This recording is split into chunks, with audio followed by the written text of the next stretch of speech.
बच्चों, अब हम पढ़ेंगे पाठ 8। हमारे पाठ 8 का नाम है देशवासियों के नाम एक संदेश। क्रांतिकारियों ने जो स्वतंत्रता संग्राम की चिंगारी जलाई उसे भावी पीढ़ी ने एक प्रचंड ज्वाला में तब्दील कर दिया। उस लड़ाई के एक सिपाही थे अशराफ उल्लाह खान। उनका एक पत्र देशवासियों के नाम इस पाठ में उद्धृत है।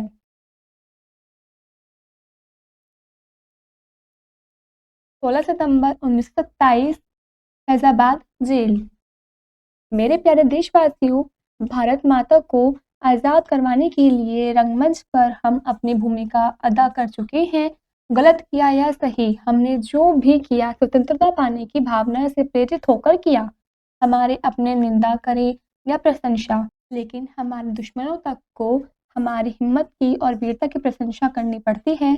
कुछ लोग कहते हैं कि हमने गुलामी को न सहा और देश में आतंकवाद फैलाना चाहा, पर यह सब गलत है। हमारे कितने ही साथी आज भी आज़ाद हैं, फिर भी हमारे किसी साथी ने कभी भी किसी को नुकसान पहुंचाने वाले तक पर गोली नहीं चलाई। यह हमारा उद्देश्य नहीं था। हम तो आज़ादी हासिल करने के लिए देश भर में क्रांति लाना चाहते थे। सरकार भी अंग्रेजों की और जज भी अंग्रेजों के, फिर न्याय की मांग किससे करें? जजों ने हमें निर्दयी, बर्बर, मानवता पर कलंक आदि विशेषणों से पुकारा है। हमारे शासकों की कौम के जनरल डायर ने निहत्थों पर गोलियां चलवाई। बच्चों, बूढ़ों, स्त्री पुरुषों सब पर धनाधन गोलियां दागी गई। तब इंसाफ के इन ठेकेदारों ने अपने भाई बंधुओं को किन विशेषणों से संबंधित किया था? फिर हमारे साथ ही यह सलूक क्यों?